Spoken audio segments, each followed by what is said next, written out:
It's been so long. I know. Oh my God. Is that a photo or a painting behind you? It's a photo from the set of Two Broke Girls that I asked them if I could have after, and the photographer signed it for me. Oh, it's beautiful. It's so nice. We just moved, so we're like still doing the house, but this is like my podcast background.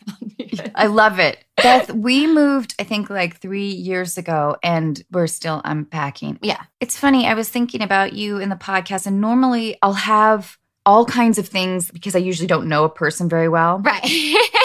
I miss you though. And I want to talk to you about how like your journey during this time. Have you found out things about yourself that have come as a surprise? Yes. So we, like, the neighborhood went down. All the schools were out. We were still filming. I think we were like the last show that was still on a set, like right at quarantine lockdown. But it was really weird. Like the network run through, everybody was like, it's hard to laugh. Like we were all scared. And then we thought we were coming back to work to film our last episode Monday and Tuesday. And then they called us Saturday night and we're like, this is full lockdown. But I notoriously suffer from anxiety and panic. I think you and I have talked about this over the years, and a hypochondriac. So the beginning of COVID was like my worst nightmare.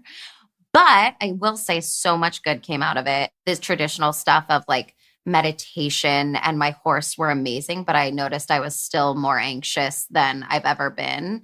And that's when I really found like playing the banjo and music to sort of be what took me out of my head and into my body. And then, you know, that's where Harmonics, this new podcast endeavor, sort of came to be. And now that's kind of been my like pandemic growth. And I get to ask all these people like, how do you deal with anxiety and panic? And can you help me through this, through the like intersection of like creativity and wellness? So it's been cool. I mean, it's been terrifying as a country and a society and scary. But don't you feel like you've come back to like what's most important, like family and the earth? And yeah. Yeah, I do. I think that it's definitely framed some priorities in a very comforting way for me. Yeah. Which I really love. But Beth, I want to give you a compliment. I'm so in awe of how you can identify an agitation within yourself and then figure out a solution for it. Girl, it's years of therapy.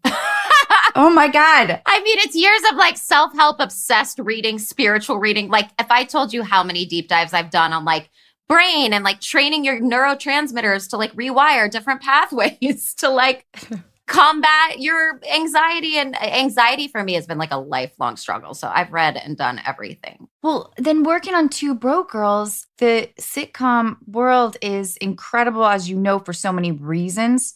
But it is like pace and stress intense.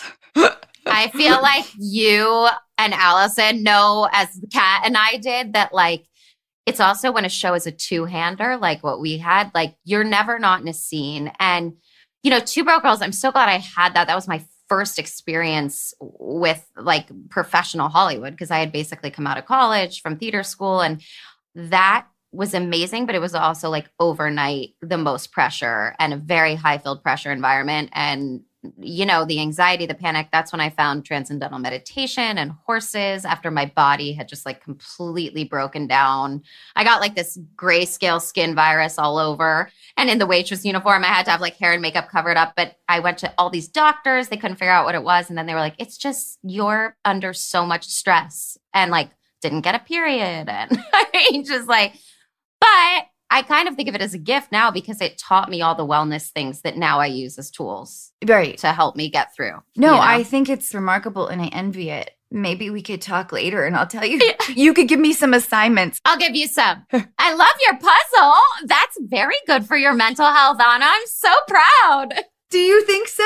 I do. I actually genuinely do. It's very good because you're in your body kind of because you're moving pieces, spatial awareness. You're not so up in your head. I love it. And then we'll get you on like a yoga nidra and some horse therapy and you'll be great. I want some horses. Okay. I love this. I feel like you would love horse therapy. I feel like you'd be super down for that. I can't ride very well, but there's a human horse connection that feels inexplicable. And honestly, it's not even about riding. Like every therapeutic thing I found has been just on the ground, just like you said, interacting with them because they're so in tune. They're prey animals. So like they can sense if a predator is a mile away in grass. They're so in tune with what you're feeling. You have to show up authentically. You can't pretend around them. So it's really empowering too, because you realize they respond to you just fully being in the moment and present and yourself. And I think that's where the therapeutic element comes in. Yeah.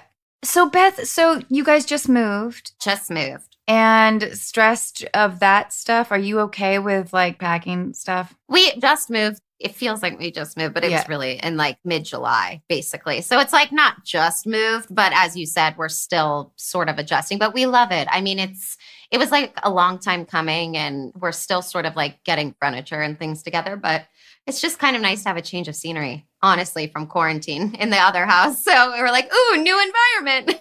Totally. And have you found in Los Angeles, because I don't know if I have or if I will, my home neighborhood? I've lived here for like over 20 years, Beth, and I still I don't know what it is. You know, I moved so much growing up that moving just seems part of my life. And I went to UCLA, so I've been in LA now, since I was 18, and I'm about to be 35. So it feels like home, but I'm with you. I wouldn't say I've found like a neighborhood. I feel like for me, my goal is to live in upstate New York on a rescue animal farm someday, because I grew up in rural Virginia. So I grew up like with woods and horses around and neighbors, so I don't know if LA will ever truly feel like home, but it's the longest I've lived somewhere. I know. I feel the same way. If you could live someplace for a year, anywhere in the world, where would it be? Well, it's a tie, because if it was for a year only, I've been dying to see like sort of rural Scotland, Ireland. Like I'd love to live on like a little stone cottage and make like herbal teas and have like horses overlooking cliffs of oceans in like Ireland, Scottish Highlands, like that area. But upstate New York is like ultimate 10-year goal dream. Beth, do you miss weather change in LA?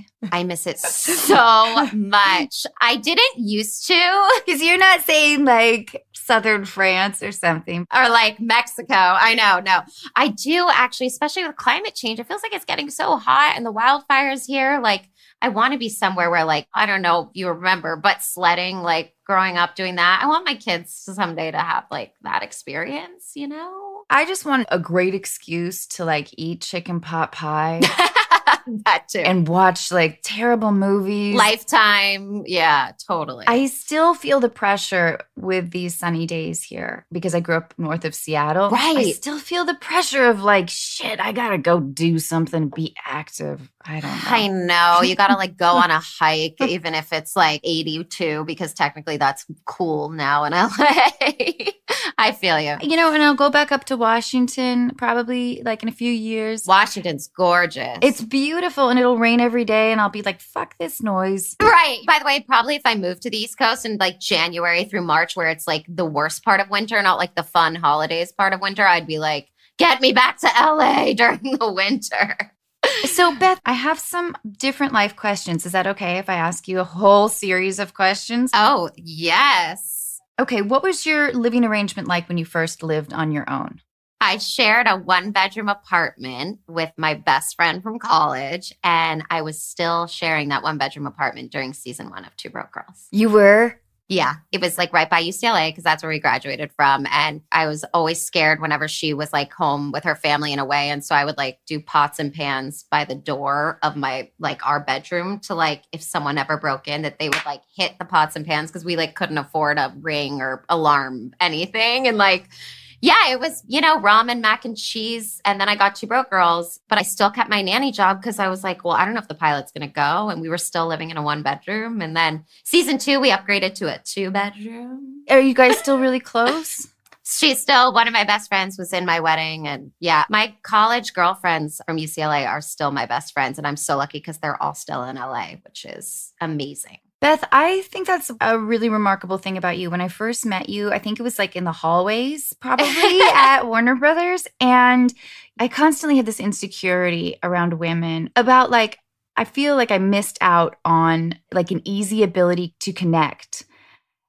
You're nodding at me with like sympathy. No, but I feel like Hollywood does that. Oh, good. Okay. It's really hard. And I mean, I have incredible friends like you or Kat or people that I've met through Hollywood that have become really close friends. But I think that, yeah, there's not a lot of women. We were so lucky to have you guys as our neighbors and me and Kat with you because I felt like we were all super genuine and girls and wanted to hang out with each other and love each other and support each other, you know? Even just seeing you guys in the hallways for the brief second while somebody's like hustling us off, like to I know. whatever to do something. But I know. It was such a relief how open and honest you guys were about the challenges and the joys, I think, of making a multicam. I had never done it before. I think you guys were like on season 3, maybe season 4 on our season 1 or something. And you guys were just still like, yep, it's crazy. It's scary. Don't worry, but it's crazy and it's scary and it still feels like this. And for some reason, I found that so reassuring. By the way, like there was never a time when they said action in the first scene in front of that live audience, the Cat and I weren't terrified. And completely. I just think it was because like when it's all on your shoulders, it's a lot of work. And you have like us and Mom, you know, when you have a hit show, you have this like responsibility. And so it never got easier, but I feel like it was fun to be able to like tell you and Allison like about all the trials and tribulations and have each other to all be like, oh my God, I didn't get my period again. I'm so stressed out. Well, and especially like because I don't think that if we had had a different show that maybe had 2 male leads or something, I don't think they would have been that generous, you know, to be like, we're here, you know, anything you guys need. Come to our dressing room to cry anytime. The guys would be like, Ashton Kutcher and John Cryer would be like, no, we're good. We're cool. Yeah. I don't know if you did this, but if I messed up a line, I couldn't laugh it off. No, us either. You know how some people can just be like, whoa, oh my gosh, I messed up again. And the audience loves it. I would get into like a psychological spiral where it felt like the line was glue. Like every part of my body would tense up and I could not think clearly at all. It was very anxiety making. On Two Broke Girls, I'll never forget the pilot episode. My first job in front of the live audience, the opening monologue that I'd done all week, they changed like 10 seconds before they hit action, the whole monologue. And, you know, on multicams, I don't know if people know, but your lines change a lot. So Kat and I, and I'm sure you and Allison would get like whole different scenes sometimes to do. And you're live and you've never said it, which I think for comedy is fun when you hit a new joke and you've never said it out loud and there's a live audience and it lands and it's great. But then there were also times like where you get a whole new monologue or a whole new scene. And I think for her and I, it was like we had each other. We could just look into each other's eyes. And when we messed up, we had each other's back. Right. Which was really helpful. But I am a perfectionist like you. I hated messing up dialogue. I think the audience heightens the pressure too. I really do. Because like we're shooting now without a live audience on the neighborhood. And I'm like, yeah, what's that line? Oh, cool. Booty, booty, booty. Like we're just having so much fun because it just feels like there's so much less pressure. But I don't know. I felt the opposite, actually. I felt really? Yeah, I felt during our pre-shoot days. Wow. The pressure felt on and they were far away. So you couldn't hear their laughter as well. Oh, yeah. So even the pacing is off. Uh-huh. So the audience, it felt like at least forgave me. You know? They love it. They're there to watch you mess up. Yeah. That's so funny because I loved pre-shoot days. I was like, hallelujah. Like, okay, the pressure. That's so interesting. I wonder what Kat or Allison would say. I don't know either. Each day making that show presented its own very unique stress. Yes. Table read. I knew that I was supposed to be stressed because everyone around me was frantic.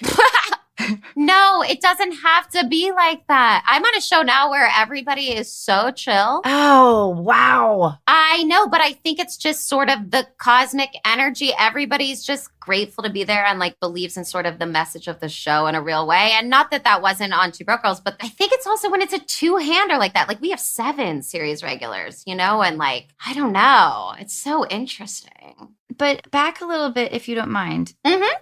To the pandemic. I've been thinking about this and I haven't really asked anybody in my life about it. Aren't you confused about how nervous we should be? That's how I feel. I am terrified, but it seems like everybody in my life is scared to a very different degree. That's so true. I will say that I think what the underlying fear is a fear of the unknown.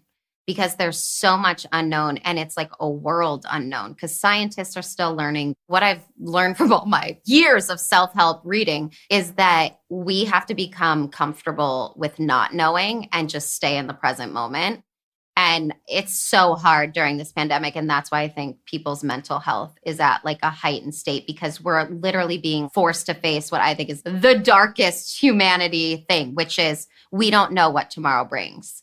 So whatever that is for you, I find it in nature horses that like sort of connects you to something bigger when everybody's freaking out or I start to freak out. And look, like I was scared those first few weeks on set. Like to be around a lot of people and, you know, it's very safe. Like CBS has made it super safe and we're only allowed to take the masks off when we say rolling. So all run throughs, everything is fully masked. We have face shields. But for me, it's like, okay, how can I come back to the present moment, be grateful for doing this beautiful show that I love with people I love and just know that I have no control, but that's freeing in a way. The unknown is freeing as opposed to like a prison. I'm renaming the podcast to Beth Helps Anna. Beth decides to quit acting, become an equine therapist, and Anna Faris is her first attempt at healing. Yes, that's like climbing K2 on your first attempt at mountain climbing. Oh, yeah. Beth. Oh, my God. I might be a challenge. I actually don't think so. You have the purest, sweetest heart. I think you'd be easy peasy. Thanks, Beth. Okay, will you tell us how you met your husband and the love story there? Yeah, so it's a good story. I met him 3 years before we started dating. It was my last year, I think, at UCLA. I had a friend from UCLA who was a costume PA on the first season of Mad Men. And I went to a Mad Men party. They hadn't aired yet. So like John Hamm was like, hi, I'm John Hamm. And like Elizabeth Moss was like, hi. Like it was like I was meeting all these people that then ended up, you know, phenomenon. And I met him at this party and didn't really think anything of it. Actually connected with his sister really deeply. His sister happened to be in town and her and I like hit it off. And she actually officiated our wedding, which was like perfect. But then he would like go to the costume department of Mad Men for like 3 years and say to my friend, her name was Tiger, real name, and she's awesome. He would say to Tiger, like, how's that friend of yours, Beth? Like, how's that girl, Beth? And it was like kind of a joke, but he was kind of like had a crush. And then 3 years after that party, when I was in like my early 20s, we all, the same Mad Men group, I had become friends with sort of some of the PAs and people in Mad Men, and he was at this hangout one night and we connected over music, our love of like old country music. And I went over to his house thinking we were starting a band. He was like, come over and like jam and let's like sing through some stuff. And I was like, cool. And then when I left, we ended up kissing and I was like, that was weird. And he, of course, was like, I didn't think we were starting a band. I wanted you to come over so we could hook up. I was a nanny at the time living in that one bedroom. So he could never sleep over with me. I always had to go to his house. And then cut to, it's been 10 and a half years. And we've been married since 2018. So we waited a long time. That's amazing, though. I'm very lucky. He's the greatest ever. The best. And how was your wedding? The best. It was beautiful. I like still think about the day. It was just like full of horses in Wyoming. Well, it was in Idaho technically, but right outside of Jackson Hole, which is sort of our special place. There was like a herd of buffalo that crossed in the park in the morning on the wedding day. And like, it was amazing and beautiful. And I think about it all the time. It's one of those things where you're like, I was never a girl who cared about weddings. We both were like, we're going to be like Goldie Hawn and Kurt Russell. Like, we're never going to get married.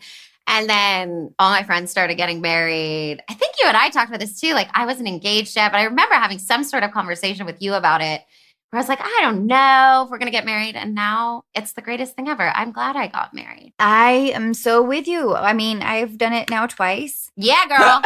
And now I'm going to do it again. Yes, you are. I mean, they say third time's a charm. I like to think of it less as like reflections on personal failure and more as a reflection on degree of optimism. Yes, everything's a gift. Each relationship got you to this one. That's so true. So there you have it. And your baby, he's not a baby anymore, but your son, you wouldn't have him without it. And truthfully, there were some fucking awesome times all along the way. Exactly. Always. Yes. Yes. This episode of Unqualified is brought to you in part by Best Fiends. We all know there really is only one match 3 style game worth playing. It's the one with an actual storyline, cool collectible characters, and non-stop action-packed adventure. It's the one with literally thousands of challenging puzzles to solve. And yes, I'm using the word literally correctly. Of course, I'm talking about Best Fiends. You meet your best fiends early in their careers. They don't have much experience, but they have heart. I recognized a little piece of myself in each of them. And so I began to assemble the perfect team. I watched them grow as we solved puzzle after puzzle, working hard and playing hard. Today, my best fiends are ready to go anytime and anywhere. I'm really proud of what they have become. With new challenges and levels added all the time, there's never a boring moment. So download Best Fiends free today on the App Store or Google Play. That's friends without the R. Best Fiends. Okay, what is your favorite curse word, Beth? Balls. Balls. All right, I like it. Is that a curse word? I mean, balls. I say it a lot. Yeah. Okay, do you remember your first love? My husband was my first love. That's amazing. Do you remember your first crush? Was there a little boy in third grade that you loved? No, it was Jonathan Taylor Thomas. I loved him so much growing up. And he was on Home Improvement. And he was my for sure crush. I met him years later, like at a bar in LA. And I was still like, it's Jonathan Taylor Thomas. I had that with Leonardo DiCaprio on Growing Pains. Oh, yes. And then Titanic. I mean, that was my 6th grade birthday party was Titanic. And then it was all about Leo from that point. I know. That was when I realized that he was unobtainable. My mom was very dismissive of any fandom. Ooh, I like that. Yeah. So I was never overt. I never had any posters on my wall. I didn't like it at the time because she didn't let me like read women's magazines. Oh, okay. Got it. Oh, wow. Like Grease and Pretty Woman are her 2 like least favorite movies. I understand the Pretty Woman one. I'm going to have to go back and watch Grease. She hated it that Sandy changed. For the man. Yeah. Wow. Your mom was badass. I actually love that one. I do too now. Now, yeah, of course. At the time, it felt like my mom is dooming me to be forever unpopular. Yeah. You know, like, anyway. Oh, I mean, I could see how that would be. Yeah, like, I can't do the cool thing. I mean, my mom was pretty strict. They did let me watch Grease 2 before Grease 1, which I remember thinking now is like a travesty. Like, why would you let me watch Grease 2, the sequel, before Grease 1? But, I mean, we forgive them. Maybe there's more of a feminist message in Grease 2. I think there might be. There is. And also, Michelle Pfeiffer is a beast in that movie. And I still love Grease 2. Like, I love them both. But, like, now that you're saying that about Sandy changing for a man, I even played Sandy in high school. And yeah, ew. Okay, what's your favorite musical? I don't know if I knew this about you until recently, that you are professionally trained. How come we didn't hear you singing more in the halls? Because I got 2 broke girls and I didn't have time to sing anymore. Yeah, I grew up wanting to be a Broadway. Julie Andrews was my hero. The Sound of Music is my favorite movie and musical. And I studied like operatic soprano. And originally I went to UCLA for music theater. So I was studying voice. And then I got the comedy bug and wanted to do film and TV because of that. But I still love it. I don't sing as much in like my soprano. I was up for My Fair Lady on Broadway a few years ago. And I studied for like 4 months getting my voice there. And I was really close. And it was an amazing experience to get that far and whatever. But I'm also kind of like relieved now that I didn't get it because singing, first of all, I think it's one of the most vulnerable art forms. Why? Well, and we talk about this in Harmonics with musicians. I love singers. I love like Brandi Carlile. And I think what I've learned is that I think the voice and music is like a direct channel to like something bigger than ourselves. Spiritual. I don't know what you want to call it, like whatever you believe. And so I think singing for me feels like that and always has since I was a little girl. But in that way, then it's sacred. And I don't want it to be tainted by professional pressure. That's a beautiful sentiment, Beth. Oh, good. I think laughter is really important too. So I think what we do also in its own way is sort of this like healing channel. But there's something about music universally, which we talk a lot about, like it crosses cultural barriers. And I've been learning and deep diving a lot about the power of music. And I do think that there's something from the time, like, you know, ancient tribal rhythms, and we're somehow in our bodies differently with music than we are in any other way. What's your least favorite song in The Sound of Music, Beth? You Are 16 Going on 17, because now it seems a little rapey. I don't know.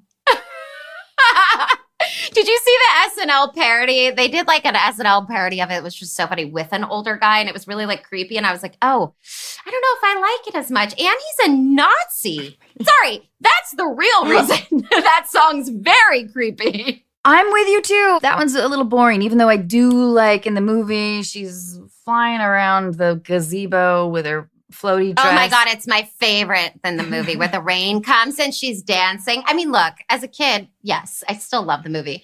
But if we could just like X out the Nazi, that would be great. Beth, what was your first boss like? Wow. Well, the first job I had was at a college my dad worked at. So I was sort of like working in the office. But I'm trying to think boss-wise. Was your dad a professor, Beth? He was a president of a college. He was vice president when I was in college. And then he was a president in Indiana. He is in like higher education, like high up administration, basically. And my mom's a teacher. So I was very academic. Did they ever have to pressure you to do well? They never had to pressure me. It was part of my makeup. But I really didn't want to go to college. I really wanted to go to Broadway. Like I really wanted to move to New York and sing or go to LA. And they made me go to college and it was the best decision. I'm still so grateful. And they never discouraged me from acting. They just always thought it was really important that I have the academic education. And now obviously it paid off. But no, I've always sort of put that pressure on myself, but I'm trying to do that less. I think that's the perfectionism thing during Two Broke Girls really was what added all the pressure too.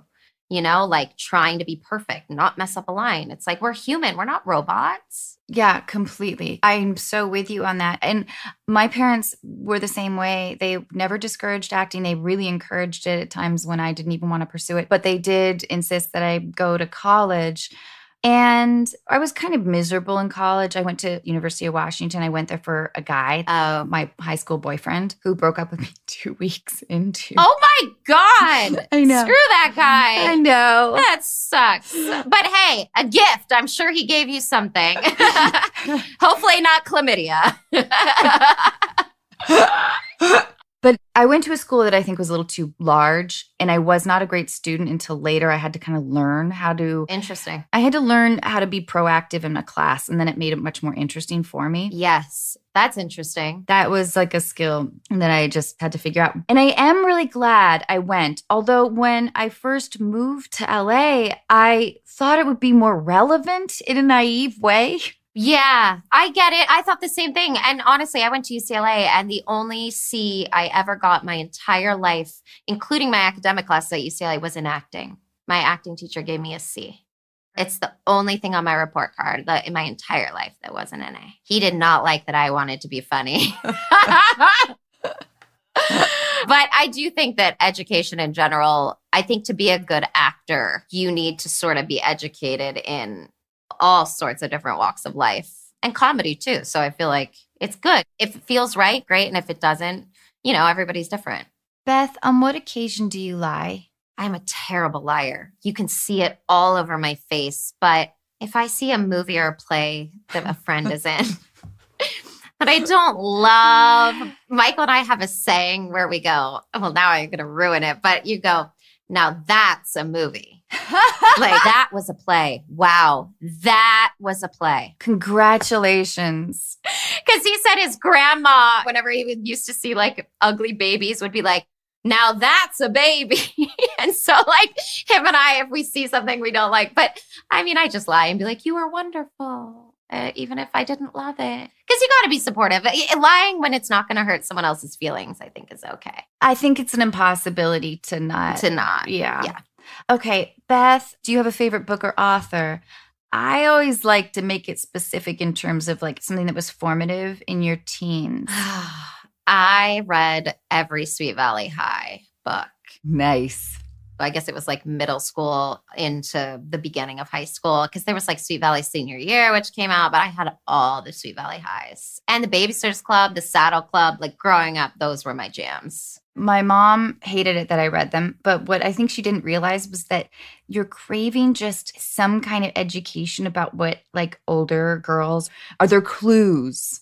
Especially like when you read them when you're not in high school yet, you just assume that's high school. Mm-hmm. Like I would watch like reruns of 90210 and be like, oh my God, high school. Totally. Like, you know, and then you get to high school and you're like, oh my God, all I do is study. Or that's what my high school felt like. Yeah. Do you remember when Jessica's boyfriend, I can't remember his name, took off her top in the swimming pool? Oh, yeah. I mean, that's where I feel like I learned everything about love. It's from Sweet Valley High, which is, I mean, I'm lucky I'm still married. But that was my first taste of erotic literature. My God, Sweet Valley High was erotic literature. I'm just realizing. Yeah, like, what's her name? I can't remember. Francine something. She wrote about like the pool water like swirling around. I do remember that. Jessica's breasts and how embarrassed she was. And I was like, what? I do remember that. Oh my God. I just loved those books. This is like PG 50 Shades of Grey.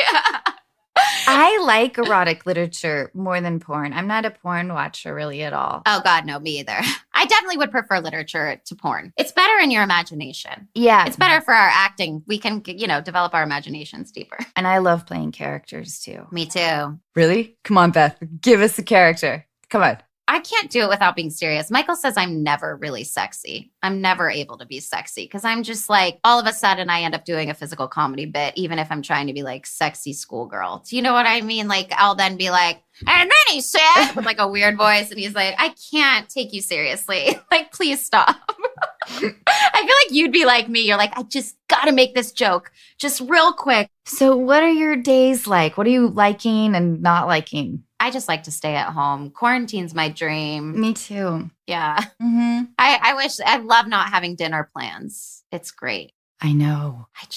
I like come home from work. I like maybe do an exercise something. And then I cook like a real wife from the 1950s. No, I just love being a homebody. I do too, Beth. I'm so with you on that. I know. But Beth, what do you like to cook? I've kind of really switched to plant-based in the past like 4 months. So I've been experimenting with a lot of like vegan cooking. So I just made an incredible like vegan chia seed, butternut squash, sweet potato chili. I'm usually not a good cook at all. I'm not a chef. Michael's amazing. But because I've sort of switched my diet to be more animal, environmentally friendly and all that. And I also hear that diet and anxiety, like gut health and anxiety are really related. Really? Truly. Like I've noticed a really big difference in my anxiety from like eating better. Yeah.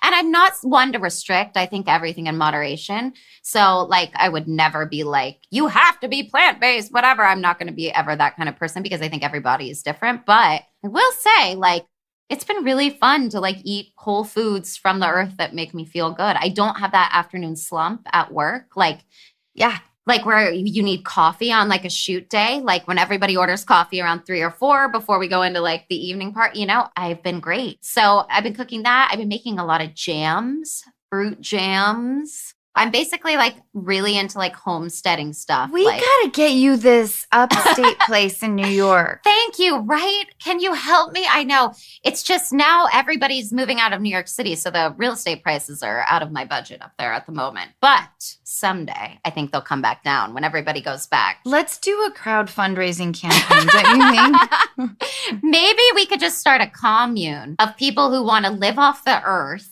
up there. It doesn't even need to be crowdfunding. I'll buy the property someday. And then anybody who wants to just like rescue animals and grow their own food and like dance, doing yoga and all that and be hippy dippy can come along. Amazing. Beth, is there a talent or ability that you would most like to have that you don't? I'd really like to play the banjo well. I'm learning, but it's so hard. I don't understand your patience level. Like, how far along are you in your tutelage? So during the quarantine, up until the move, I was really good about lessons once a week. But I have to say, since being back at work, doing like the move and the podcast and work and stuff, honestly, my poor banjo has sat. So I would love to just blink and be Steve Martin and be able to just like play really quickly and easily. But it's hard, but it's really good for you to learn an instrument. It's really good for your brain. I highly recommend it for people that are dealing with mental health because it's good to take you out of your head and into focusing on something in your body. I could use that too, Beth. What would you play? I bought a cello a while back. Wow, I love the cello. That's cool. Anna. I mean, it's in my powder room right now, but your powder room is just sitting where you get ready in the morning. Yeah. Totally. No, but I've been fascinated by learning an instrument, but I have I don't know if it's a chaos in life. And it's also, I picked a really fucking hard one. Yeah. They're all hard, but like guitar, cello, and banjo, those are pretty intricate, intense instruments to learn. Like start with the piano or the guitar is the most, I think, basic, very universal. You can find very inexpensive teachers or YouTube videos, but I love the cello. I love the idea of just having like a dinner party and then taking the cello out. And then having like Michael interrupt me right as I'm about to start playing every time. Hilarious. So like there'd be this mystery. Like, wait, she can't play. And playing the cello naked could be hot too because you're covering everything. Well, it's a pretty sexy instrument. It kind of looks like a feminine form. Yeah. If you get like a nice wood. You kind of have to like grind into it. Oh, yeah. Imagine if like Anna Faris becomes the most incredible cello player and you're like going on Jimmy Fallon to promote something and they're like, we hear you have this new talent and everybody thinks you're going to be terrible and goofy and funny. And then you're like this genius cello player. Beth, I love that idea, but I feel like it requires hundreds of hours of work. It's so true. For imagining somebody's like, reaction. You're a full-time actor, mother, podcaster. Yeah, you don't have time for the cello now, but maybe when you're retired someday. Okay, for what historical figure would you start a fan club? Oh, God, Mary Oliver, the poet. I don't know if I know. I love her. She died recently, but she's just a beautiful like nature poet, and it's really accessible poetry. Everybody can feel something from it and understand it. She's incredible. I love her book. There's a collection of her book called Devotions that's like my favorite of all her poems that I'll read like anytime I'm having a bad day. But there's like a pretty big Mary Oliver following. So I think the fan club would do really well. I like that. That's savvy. Okay. What lesson at an early age has stuck with you? God, there's a lot. Be kind. Nothing is more important than kindness. And you can't sleep your way to the middle. Joan Rivers told me that. Okay, what's your favorite rainy day movie, Beth? Oh, I'm just going to say Practical Magic because I want to watch it so bad. But, you know, Sandra Bullock, Nicole Kidman play witches. You haven't seen Practical Magic? No, I haven't. I was just trying to remember. Beth, I think that it was either filmed or it's set on an island. I think it's up in the San Juan Islands. Really? Isn't it San Juan Islands, I think, in Washington State? I don't know where they filmed that, but it's the most beautiful place I've ever seen. Okay, what skill are you still trying to master? Besides banjo, I haven't been able to bake anything. I really want to bake, and it seems so hard. It's so technical, and like even just the thought of using a food processor to make the beginnings of dough really terrifies me. If it's not a Vitamix thing, I can't do it. I can do anything with a Vitamix, but put any other technical equipment kitchen-wise in there, I can't do it. I made a loaf of bread a month ago. Wow! Oh no, it could have been used as a weapon. It's so hard. Oh my God. Michael can do it, no problem. He's been making homemade bread the whole pandemic. Ooh. But I can't do it.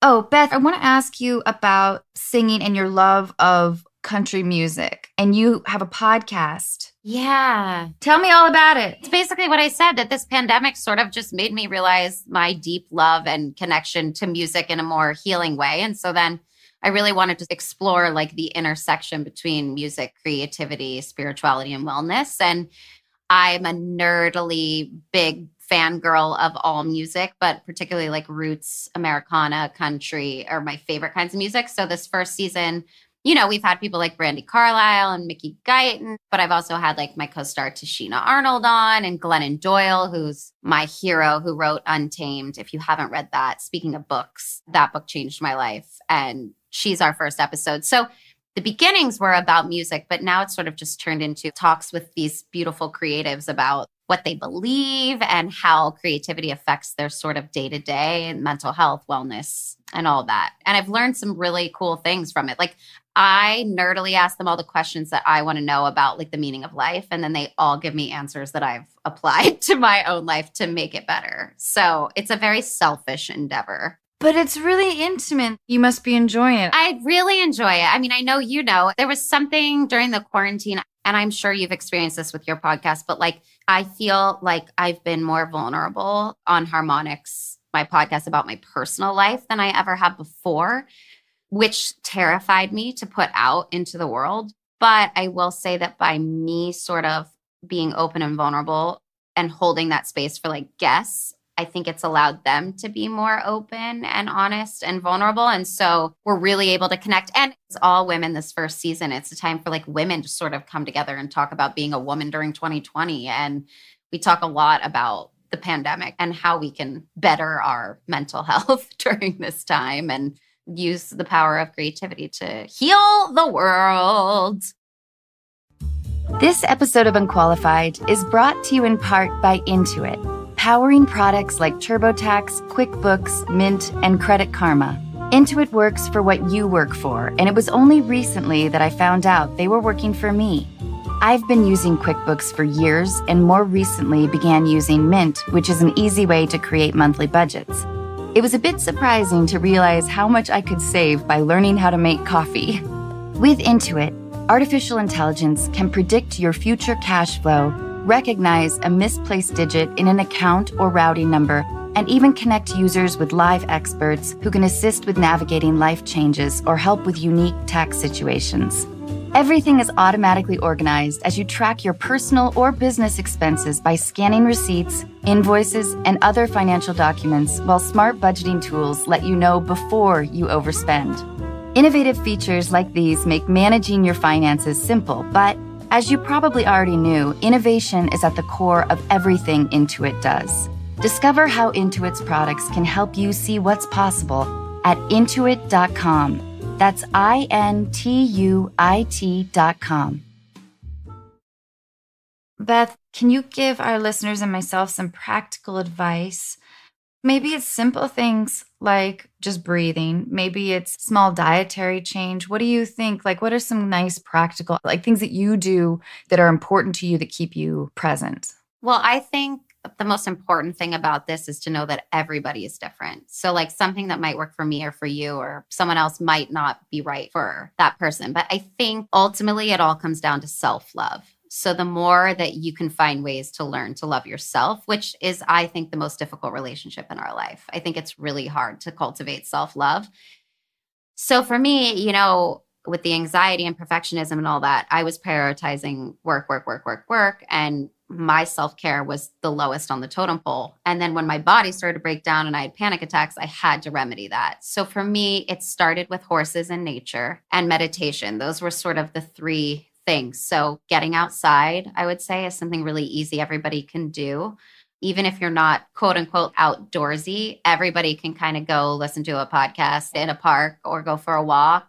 I think breathing and saying things like that, you know, you hear a lot of self-help books and people telling you to do this diet or this breath or this whatever. And like diets really helped me, but it was also freaking hard to change my diet. And I wasn't ready to do it until this year, obviously, because I'd never done it before. And yes, I'm noticing all the benefits now, but the first 3 months of changing it were terribly difficult. And I don't know what gave me the willpower. I think my love of animals and of wanting to help for climate change finally overpowered my desire for like pizza all the time, which like I still love pizza. You can have it occasionally, but like I just don't have it all the time. So I think finding for you something you believe in that gives back is really powerful, whether that's volunteering or trying to do something because it's for the good of the planet or whatever. And then honestly, like connection, like girlfriends, friends, good relationships in your life, cultivating the good ones and getting out the bad ones. See, I'm learning so much. That's like my podcast. I just learn everything I want to know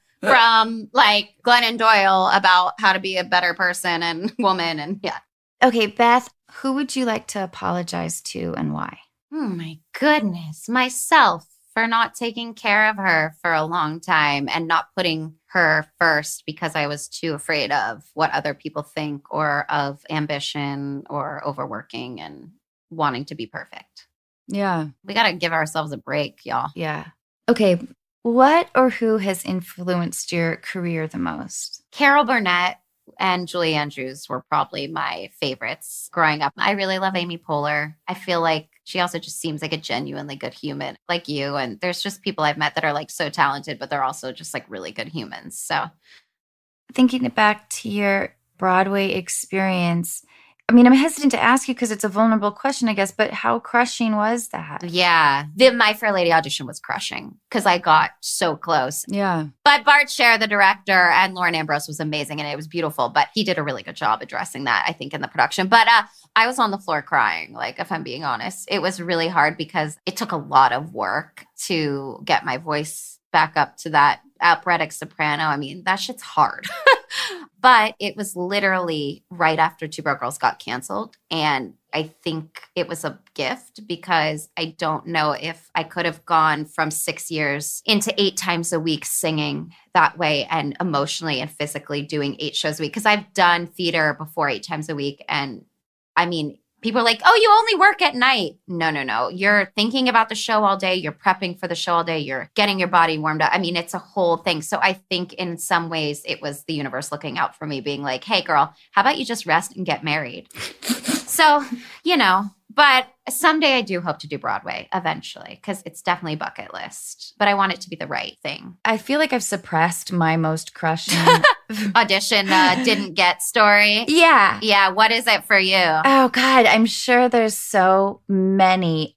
There was a show that I really wanted on HBO. It was called Carnival. Oh, yeah. I think I remember that. Yeah. Yeah. And Clea Duvall ended up getting the role that I wanted. Okay. But it was one of those intense, intimate audition processes, that like last for a long time. Yeah. And you keep getting called back in and it's like. Oh, uh-huh. And I remember the brilliant director, what's his name? Anyway, he kept telling me to give a smaller performance. And I'm laughing because I call myself Jim Carrey always. I'm like, oh, do you want that bigger? Yeah. Do you want that bigger on the show? No, Beth, bring it down. Like, should I go with my mouth fully open and eyes? And I remember thinking, I feel like this is the smallest I can possibly get. You're like, I'm not doing anything. And they're like, that's exactly right.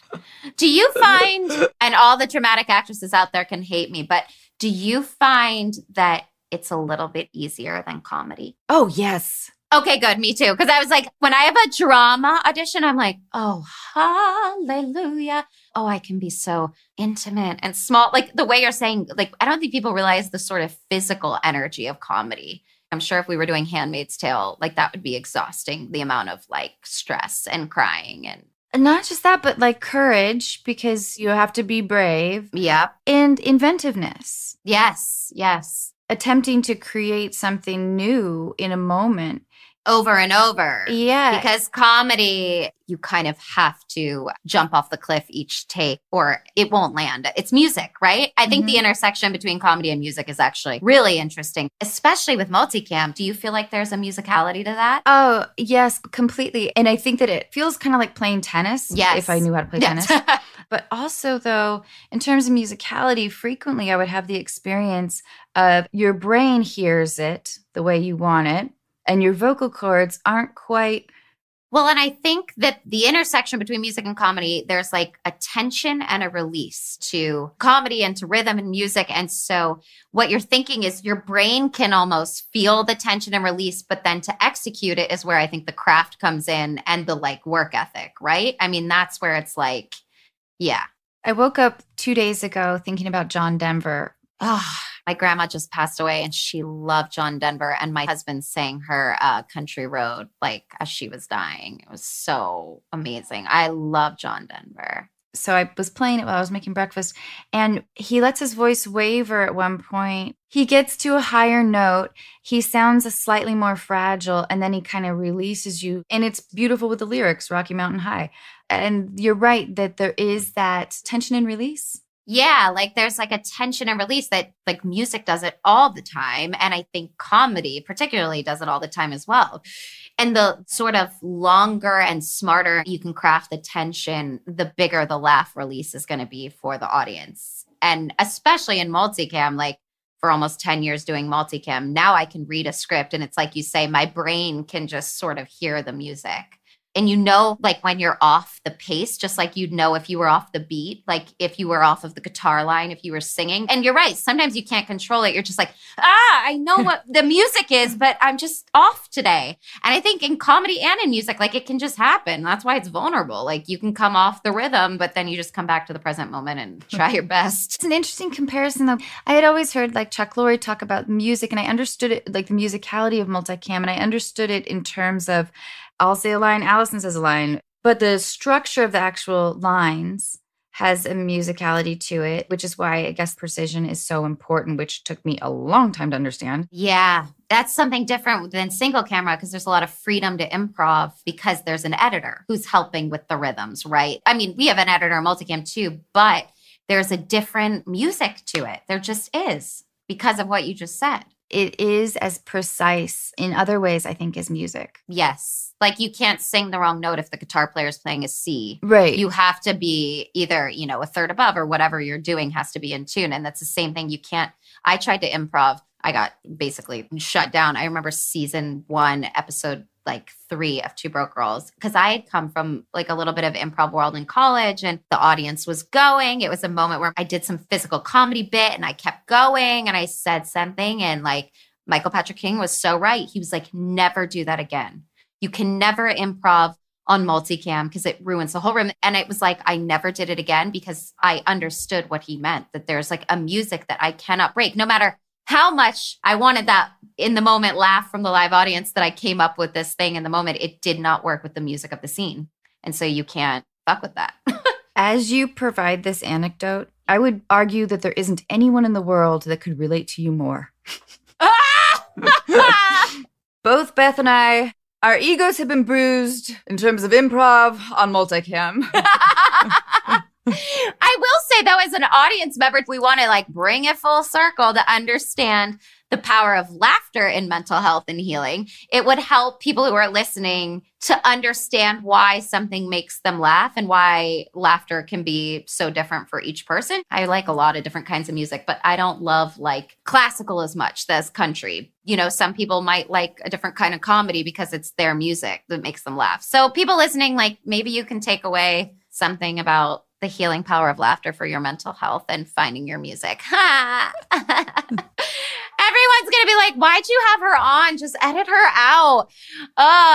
Listen to Harmonics if you want to hear stuff like this, because this is basically, we go deep into like mental health, music, wellness, like how creativity like really affects our mental state. I want to. Yeah. Okay, wait. Is there a moment in your career or personal life that you're most proud of? I mean, just that what you said about like having the same friends. Like I'm really not proud, but also just grateful that like I have women in my life who are like lifers. They're like sisters at this point. And my relationship that like my husband's been with me through when I was a nanny and through Two Broke Girls and now the neighborhood and stuff. So yeah, I'm just grateful for my relationships. I love that. In one word, how would you like to be remembered? I was just about to make a balls joke, but I love it. I would like to be remembered as someone who was kind and who gave back in some way and contributed to helping better people's lives. I think you've already accomplished that. Well, I think you've been doing the same thing. Thank you. Beth, I can't thank you enough. I would love to have more of you in my life. I agree. I would love to have more of you in my life. You're wonderful. Thank you for having me on. Beth, please be in touch. But yay, Anna, I miss you. And thank you. You too. Mwah. I miss you too. Bye, guys. Bye.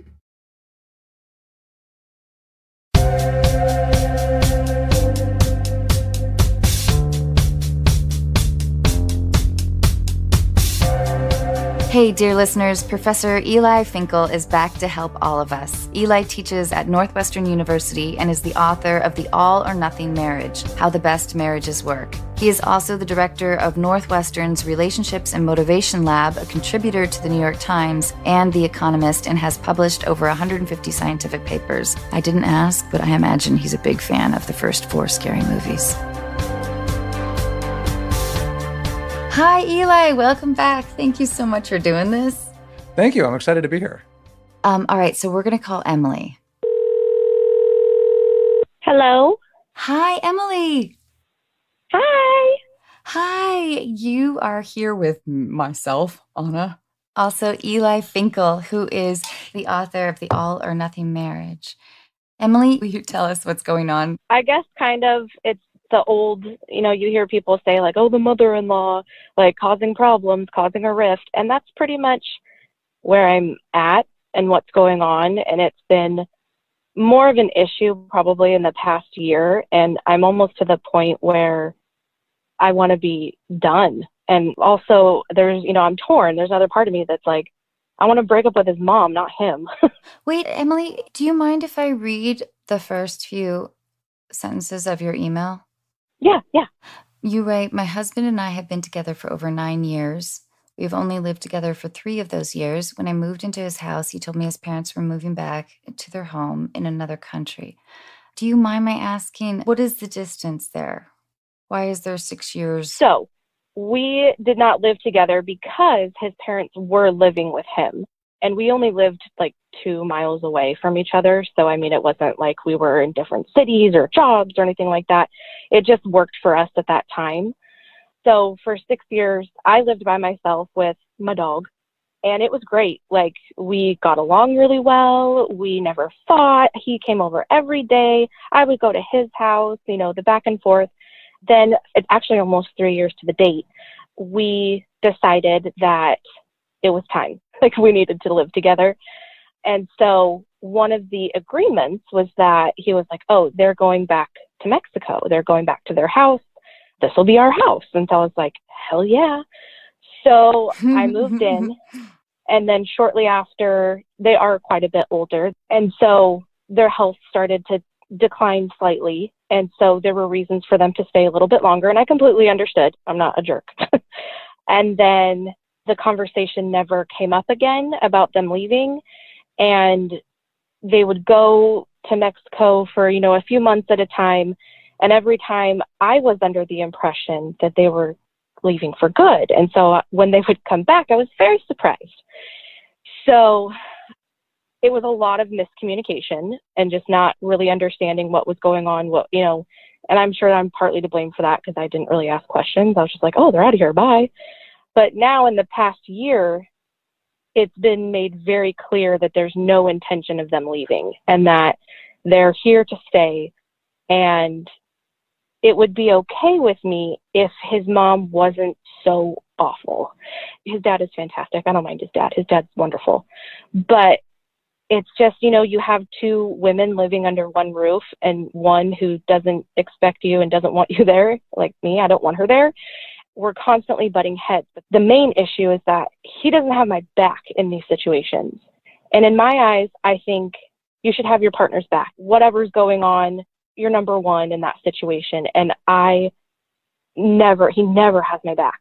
And it's getting to the point, like simple things, little things going on in the house where I rearranged furniture because I needed to make more room in this one area. And then while I'm at work, she goes through and changes everything back to the way it was. When I'm like, hey, I did this for a reason. Let's go and move that furniture back to how it was. I'm the one who needs to conform and just suck it up. You know what I mean? I don't know if that makes sense. Yeah. No, because there's like a bunch of people fighting for control. And there are situations where she is manipulative with him and does things that I don't like. That he's got a lot of siblings. There's so many, and they're spread out all over the world. And you're wondering why she didn't choose one of them. Well, there have been multiple other children who live in the same area that their house is in Mexico who have said, why don't you live here full time? We can take care of you. Oh no, he needs us. He needs us. We don't need you. We don't. Do his brothers and sisters feel jealous towards your husband if he's potentially like a little bit of the family favorite? Yes. There's jealousy there, and they don't bring it up to their mom, and they don't bring it up to him. They bring it up to me. And he's the baby of the family. Let's add that in too. She's enamored with him, and I understand. I'm not completely and utterly heartless. I understand. It is your mother. I have a mother, and she's fantastic and wonderful. But there's a point where you need to also call your mom out when she's out of line in certain situations and back up your partner. And I'm just to the point where I'm like, I don't even know. I'm like, do I even want to be here? Do I want to go? Like, I don't know how to fix it. And I'm also torn.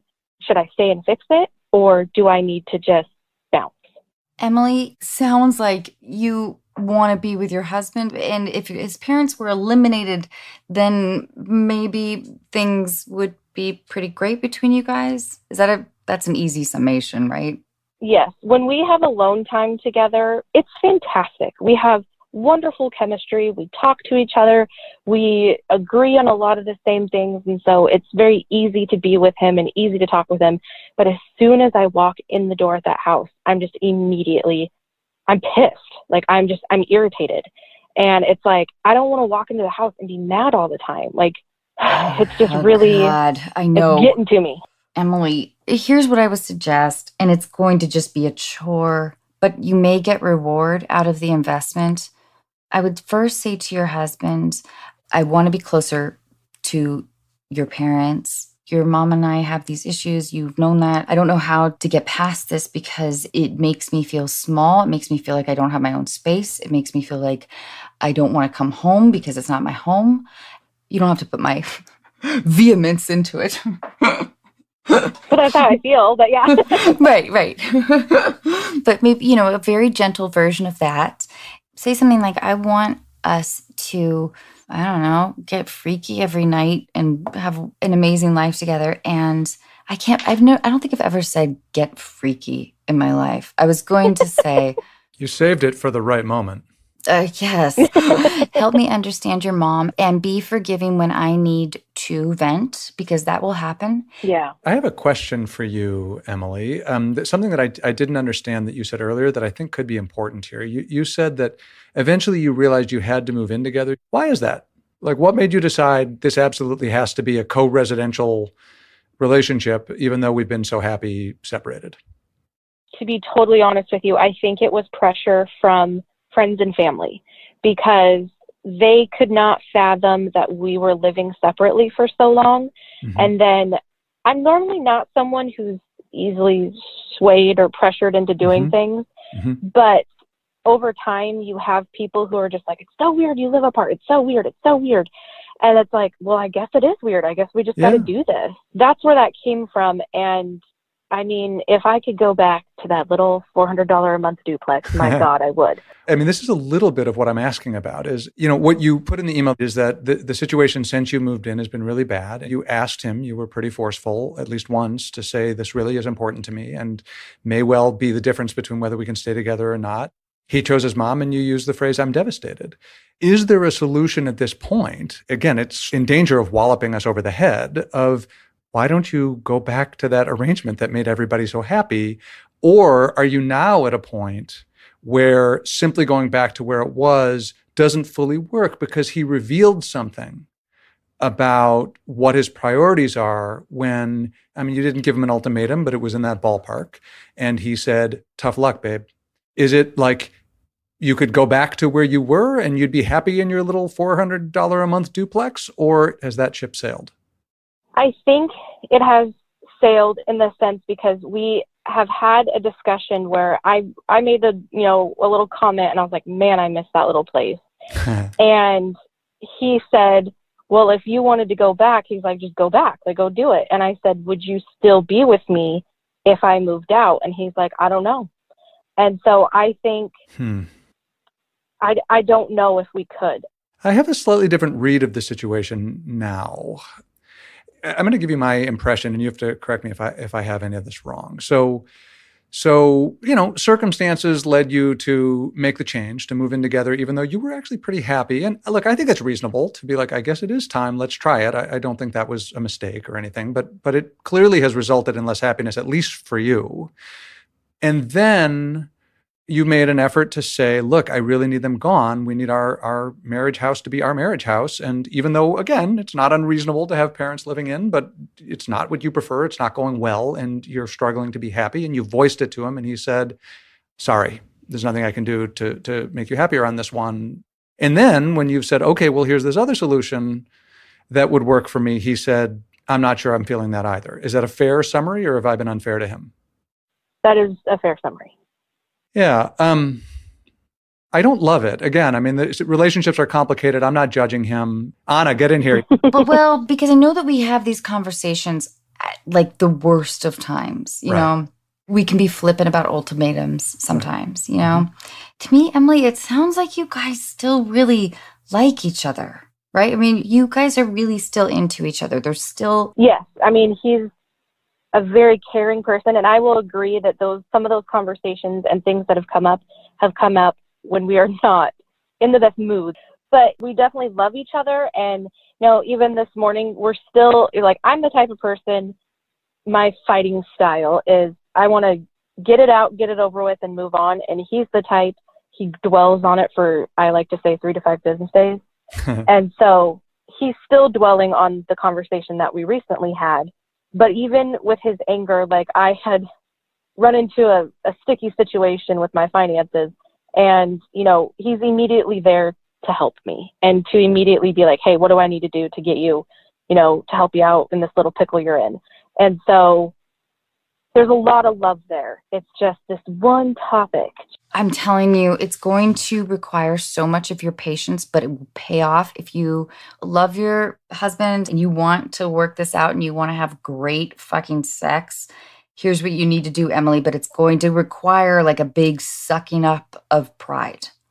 Yeah. All right. So you have to start to notice 2 things that your mother-in-law is passionate about and 2 things that she's not passionate about. Like if there's like something that she rants about, like a dishwasher not getting things clean, or just start to clock a little bit of those things and then side with her on them with both items. There's nothing like an older person loving somebody for hating the same thing they do. You will feel better, even though there'll be times when it's like, oh my gosh, that thing just made me so insane, but I'm not going to say anything to anybody. And then I really think that your patience will pay off sooner than you think. I will let you know. If you are generous to your mother-in-law in a way that she doesn't expect, I bet anything she will have your fucking back. And then the 2 of you can turn on your husband. So it's all good. Yeah. I mean, I'm one of those people that like I vocalize how I'm feeling a lot. Like there's never a question on how I'm feeling. And so I'm sure that's caused a problem at home every time something goes wrong. And I'm like, nah. So no, I think that's great advice. Because I think that I've been coming at it with a very aggressive way. And it's obviously gotten me nowhere. So I think coming at it in, a more soft and gentle and understanding way, it's hard for me to suck up my pride, but I know I need to do it. Yes, I agree. And that's something that I definitely can work on. I think it's so easy to go to like the idea of like, oh, it's family or my marriage. I've been in this situation too. And it just feels like, people trying to control a popular party member of the family. Emily, there's a way for you to get it all here. The house, Mexico. Because I do love him and I want to continue with him, I'm willing to do things maybe I'm not necessarily, I won't say comfortable, that's not the right word, but, I may not be, totally on board with at first, but I know that would be helpful. I need to change my point of view to make it all work and make the house be cohesive. Yeah, Emily, you got to play this like super smooth. And tell your husband, say like, that like I want to work on this and I want to come up with some good strategies because I love you. I want this to work. And I know that you love me and you want this to work. And I love your parents. But tell him your plan and ask him if he could be understanding in your attempts here to be close to his parents. I think it's also a little bit of, a cultural thing because he is, that's just how he's been raised. And like, family is everything. And so I think showing that appreciation and showing, my willingness to get on board, I think he would really appreciate that. Emily, I think it's a really romantic gesture because it is so generous and it would be such a relief for him. And I think that heated moment where he chose his mom, those are momentary thing, Emily, does that sound okay? realistically, like, I think that's going to be the best way to go about it. And I think deep down, I know that's what needed to happen, but I think I need to have someone just tell me and say, this is what you need to do, because the way I've been doing it obviously is not working for anybody, and it's making things worse. It sounds like you want to be in this and you just don't know what to do. Like, you've been bossed around and like your house isn't your own and you had your own space and now you don't. And it feels like your husband is walking around eggshells with his mom and everything she does is amazing and she's critical of you in front of him and you don't have a sense of space right now at all. Yeah. That about sums it up. I bet that your mother-in-law, she'll recognize that you're trying. You know, she will. Yeah. And that will mean a lot to her. And it will mean a lot to your husband. And your sweet father-in-law will just, maybe he'll be in front of the TV watching the World Series. He's just the cutest. I just love him. Hey, Emily, thank you so much for talking with us. Will you please let us know? And did we help? Yes, you did. You know, you can vent to your friends all day. You can vent to, you know, whatever, and you get all sorts of little bits of advice. But having someone who has that outside perspective giving that advice, like, that's really helpful, because, you know, your friends, they hype you up. They're like, get out, you get away from him, you know, whatever.